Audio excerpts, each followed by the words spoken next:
But anyway, I'm the author of the book, Rich Dad, Poor Dad. Maybe I should see a show of hands. How many have read Rich Dad, Poor Dad?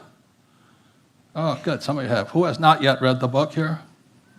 Oh, good, there's some customers out there. Happy to see that. And he sits down next to me, he says, Robert, what is your life's purpose? What is your mission in life? I said, oh, to get rich. Wrong answer. But the reason a lot of people are not rich, they think mistakes make you stupid. It's criminal. So the power of words, financial literacy begins with words, because words affect your brain. As my poor dad always said, I can't afford it. The reason the poor and middle class grow poor is because they think their house is an asset.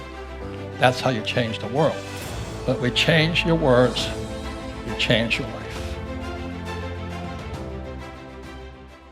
So for those that have read the book, Rich Dad, Poor Dad, it's a true story of my two dads. And the story begins when I was 9 years old, growing up in a little town, a little sugar plantation town called Hilo, Hawaii. And I raised my hand in the 4th grade, and I went to a very rich, basically all-white school. And I said, Mrs. Gerald, when will I learn about money? And she says, money? Don't you know the love of money is the root of all evil? I said, not to me. But I tell you, and she says, you're here to get a job. I said, no, I don't want a job. I just want to get rich. So she says, go ask your dad. So that's where Rich Dad, Poor Dad started. My poor dad was the head of education for Hawaii, very smart man, PhD, went to Stanford, University of Chicago, Northwestern. And I went home and I asked Dad, I said, hey, Dad, when are we going to learn about money? And he says, never. I said, why not? He said, the government doesn't allow us to teach you that. I said, that's kind of interesting. So he said, if you want to get rich, go talk to your best friend's father. And he's an entrepreneur, and someday he'll be a very rich man. So that's how the story of Rich Dad, Poor Dad starts.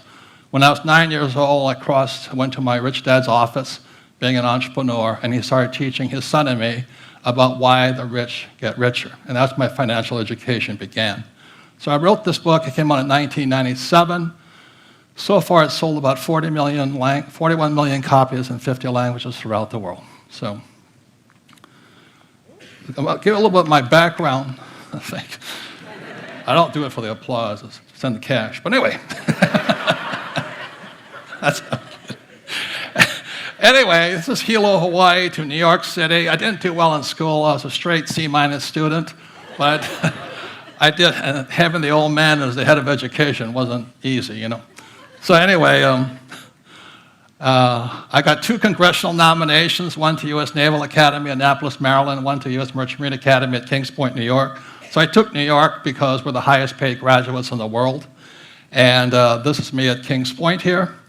And our starting salaries for most of us was about $100,000 a year back in 1965. So that was pretty good back then. Not much today, but it's pretty good back then. And then when I graduated, I got a job as a 3rd officer on Standard Oil tankers sailing the world. And it was a great job, except for one thing. The Vietnam War was still on, and my moral conscience kind of got to me, and I said, maybe I should go fight a war. So I joined the Marine Corps, and I took a cut in pay from about $6,000 a month down to $200 a month as a Marine lieutenant. And it was a great decision. I went to flight school in Florida, Pensacola, and I was right up the street here at Camp Pendleton, and straight to Vietnam. And it was really a great experience. Loved the Marine Corps, loved the guys I worked with. And it's a band of brothers, very spiritual organization. And when I came back, that's when my business career started. It's my first business, the surfer wallet business and all this. And everybody thinks, yeah, when you start getting successful, life's easy. Well, no, success is expensive. You know, I started selling these silly wallets, and all of a sudden they took off. And I spent more time raising capital to buy more inventory so I could sell more. But it was a great learning experience. I learned to make a lot of money selling wallets. But anyway, my life changed when I met this man here, Dr. R. Buckminster Fuller. This here is what Fuller is noted for. He's considered a futurist and a friendly genius. This is a geodesic dome, which was at the Montreal World's Fair in 1967. So in 1967, I hitchhiked from New York City all the way to Montreal to go see the dome, and it was a mind-blowing experience. I never thought I'd ever meet the great genius. You know, John Denver calls him the planet's friendly genius. So anyway, but in 1981, I had a chance to study with him up in Kirkwood, California, near Lake Tahoe for 5 days. And I made the mistake of sitting down well, he sat down next to me, really. And it was called the Future of Business Seminar. And he sits down next to me. He says, Robert, what is your life's purpose? What is your mission in life? I said, to get rich. Wrong answer. He chewed me out. He says, it's a waste of a good mind. It says, why don't you do something to change the world? I said, change the world? I just want to get rich, And finally, I got it. As he says, I'm not here to work for me. I'm here to work for everybody else. And it was a pretty cathartic event once I realized how greedy I was. Then I studied with him for 3 years. And every time he kept asking the same question that he asked himself, what can I do? I'm just a little guy. What can I do? I'm just a little guy. He was tiny too. So I ask all of you, what can you do? We're just little people in many ways. So I studied with him for 3 times, 81, 82, and 83. And then he passed away on July 1st, 1983. And he left this book behind. It's called The Grunch of Giants. It stands for Gross Universal Cashites, Grunch. It's how the ultra-rich rip us off. Now, Fuller is a friendly genius. He never wrote finance books or economic books. He's math, science, art, design. He's an architect. I read Grunch of Giants, I understood it because it's exactly what my rich dad was telling me. The rich are ripping us off. So at that point, I said, what can I do?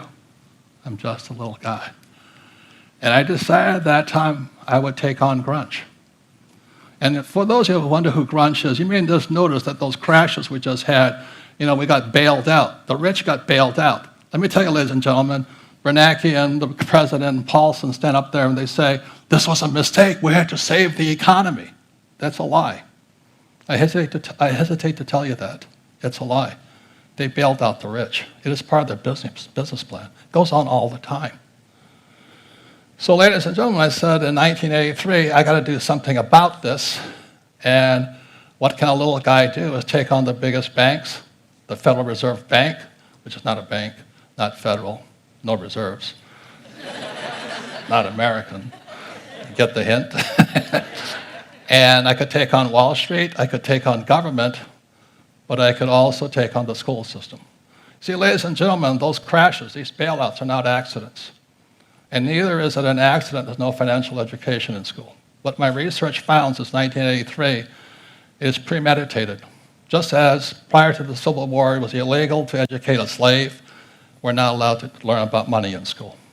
And when I found that out, I said, okay, it's time for me to get on with my life and start teaching. So I became much like my rich dad and my poor dad. I started teaching. And it was not too far from here. My wife and I were homeless in San Diego, doing our best to teach because we can't go inside the school system and nobody wants to listen. So anyway, that's how it started. And so I'm going to tell you what financial education really is. I'll start by telling you what it's not. Financial education isn't saving money and investing for the long term in the stock market and getting out of debt. Exactly the opposite of that. So my financial education began with a game of Monopoly. We all know the formula, 4 greenhouses, 1 red hotel. So when I was 9 years old till I was about 20, Rich Dad and I and son would play Monopoly. And that's how I learned to become a rich man. So the reason it works is this is the cone of learning. It was created by a man named Professor Edgar Dale. And in 1969, he came up with the cone of learning, and he said, this is how human beings are designed to learn. Notice the worst way to learn is by reading. And the second worst way is lecture, listening to boring teachers. That's why I was never at school. Anyway, that's not really, I was there, but anyway. And then what you guys are doing here is you're looking at pictures, watching a movie. That's why TED Talks works. But also, the second best way is called simulation. Simulation is where you get to make your mistakes. You get to make your mistakes after mistakes. You just make mistakes. See, human beings learn by making mistakes, except in school you make mistakes, you're considered stupid. In business, you make a mistake, you're fired, and you make a mistake in business, you're a failure. So a person's got to find a place to make mistakes. In scientists like Edison, it was a laboratory. So the reason I learned a lot was I made mistakes playing Monopoly. That's how I learned so much. And today I play Monopoly in real life. My wife and I have over 10,000 units, several hotels, golf courses, and oil wells. But that's the game.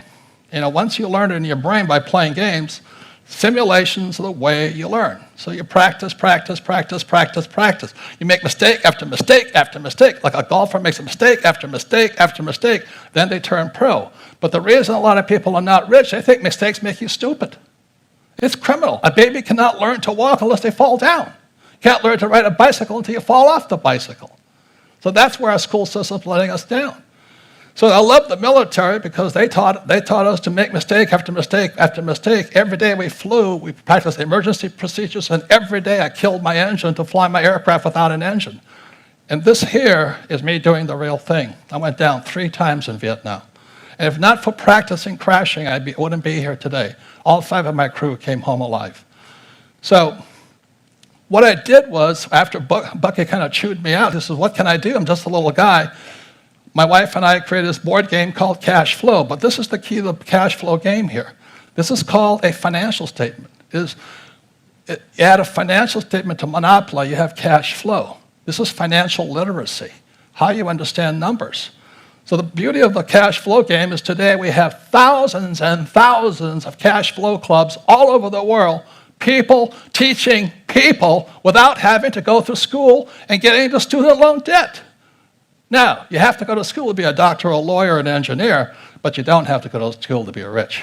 So all over the world today, I did what Dr. Fuller asked, I started empowering people to learn. So all over the world today, every day in different languages, people are teaching people the same lessons my rich dad taught me. And this here's a financial statement, income, expense, asset, liability.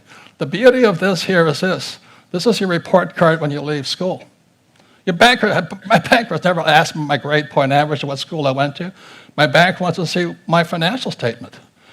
And the reason most people can't get loans is they don't have a financial statement. They don't even know what it is when they leave school, even college graduates. The reason I can borrow hundreds of millions of dollars, I have a strong financial statement. It's financial literacy. And this here is very simply it's income, expense, asset, liabilities. Poor dad always said go to school and get a high-paying job. The problem with education, they teach you to be employees. Rich dad taught me to be an entrepreneur, acquiring assets. 4 greenhouses, 1 red hotel. Assets are very simple. You can plant an apple seed, and an apple seed grows into a tree. You harvest the apples. You sell the apples. You reinvest your profits, and you keep building an orchard. That's how you get rich. Or a friend of mine, when he was in high school, his grandma gave him some chickens. Those chickens laid eggs.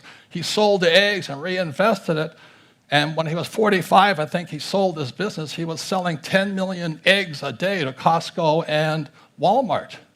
You don't have to be a rocket scientist to build assets. Just buy a couple of chickens, okay? It's kind of funny, really. So the power of words, financial literacy begins with words because words affect your brain. As my poor dad always said, I can't afford it. In Sunday school I learned the word becomes flesh. Every time you say you can't afford it, you say, I'm poor, I'm a loser, I can't do something, I'm helpless. The government should take care of me. It's disgusting. Rich dad taught me, how can I afford it? So when I had no money, my wife and I just kept saying, well, how can I afford it? And pretty soon your mind opens up, and that's when intelligence comes in. The most important words in money are basic. There's only 4, assets, liabilities, cash flow. That's it. That's where financial literacy starts. Assets, liabilities, and cash flow. You understand those 4 words, basically, then you can build your vocabulary. Money has a language, but it's not taught in school. It's taught job security versus being an entrepreneur. Look for job security instead of go for financial freedom. It's somebody should take care of you instead of I'm going to take care of other people. As an entrepreneur, I have thousands of employees. That's my job. To create other jobs, give them a safe life. So number 1 is assets. Number 2 is liabilities, cash flow. These are liabilities. The reason the poor and middle class grow poor is because they think their house is an asset. If you read Rich Dad Poor Dad, I said several things. Savers are losers, and your house is not an asset. This came out in 1997 and 2007. The subprime market crashed, and tens of millions of people throughout the world found out their house was a liability. Look, if you use the wrong word to describe the wrong issue, you will always be stupid and broke. So don't call a liability an asset. And that's why so many people are broke. They're using the wrong words. The words become flesh. Financial literacy. Change your words, change your life. Never say, I can't afford it. Ask yourself, how can I afford it? Work to acquire assets, not liabilities. That, ladies and gentlemen, we have thousands of cash flow clubs around the world. People are teaching people. You don't have to go to school to learn to be rich. So the thing is Bucky Fuller challenged me. What can I do? I'm just a little guy. I stopped making wallets and I started making sense. My wife and I created this cash flow board game. It's played throughout the world today. Every day, tens of thousands of people are teaching themselves. That's how you change the world. But we change your words, you change your life. So the best news is words are free. It doesn't take millions of dollars to change the world. Just change your words. Thank you very much.